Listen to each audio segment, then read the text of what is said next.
Hi there, this is Ranjit, and in this video we'll be doing the full review for the Xiaomi Mi Pad. And this is an affordable Android tablet by Xiaomi, packing some very impressive specs considering the price point. And this product is sold in India via Flipkart for 13,000 or so. We don't have any flash sales, so you can just buy it, but again, the availability is a bit limited. And right away you'll notice that this looks very familiar, looks like an iPad, and in fact the screen size is also the same. It sports a 7.9 inch screen, and actually the screen quality is very good. It sports a very high resolution screen which is 2048 by 1536 pixels.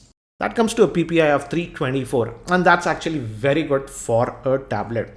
And everything looks actually very crisp. For example, if I open the Play Store, you'll notice that the text etc. is very crisp. And guys, again, I'm shooting this in 4K. So if you have a 4K capable monitor, you can check out all the details.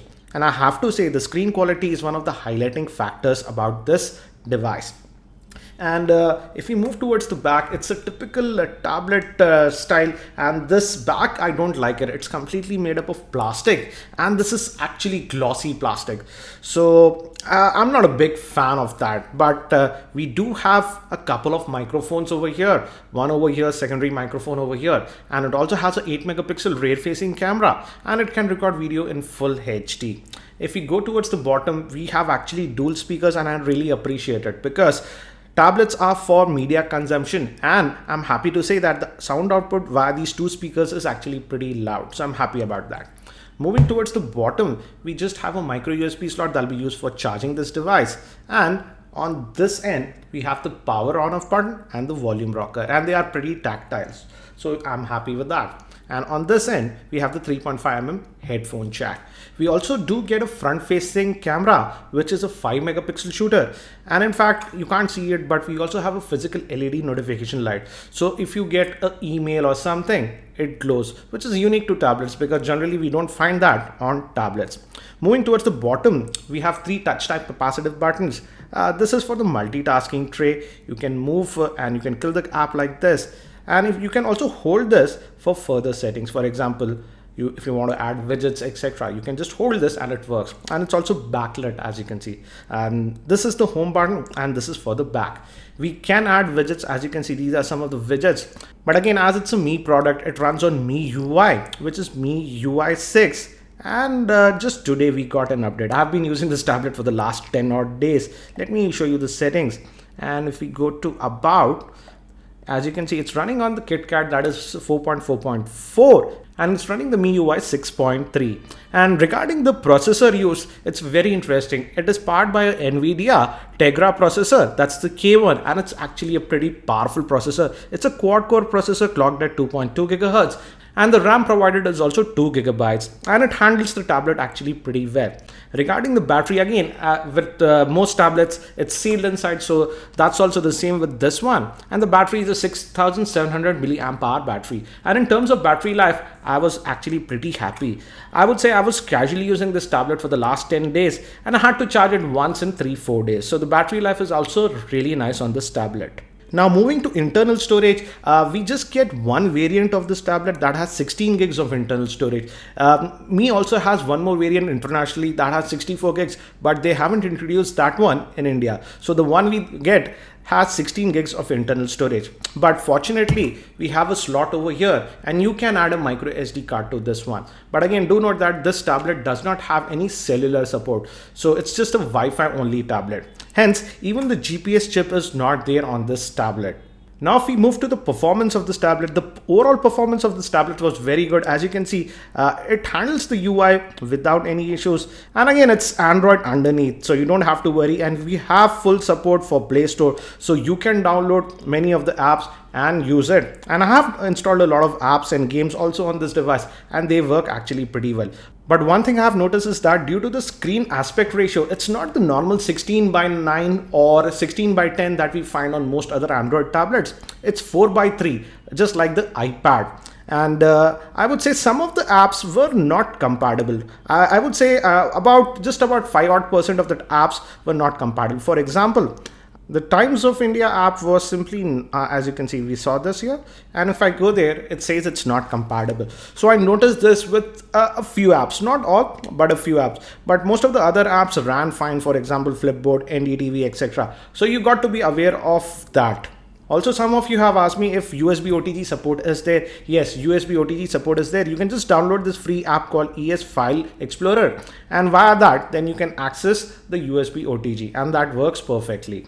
Now, as we are connected to my Wi-Fi network, let's quickly also check the web browsing, and we do have all the Google apps pre-installed. So let's just use this Chrome web browser, and let's just, for example, I already have been going to a few sites. Let's try this.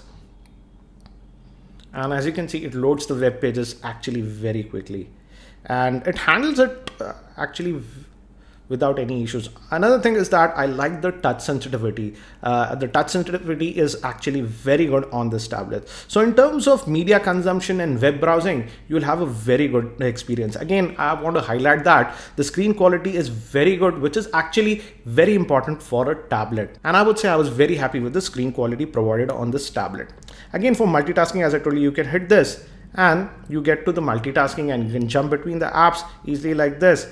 And let's say you want to quit an app, you can just swipe it away and it goes off. It has 2 gigs of RAM, and I would say for general operations, it handled it without any issues. And I also tested it with quite a few games, and I could run most of those games without any issues, even at high settings.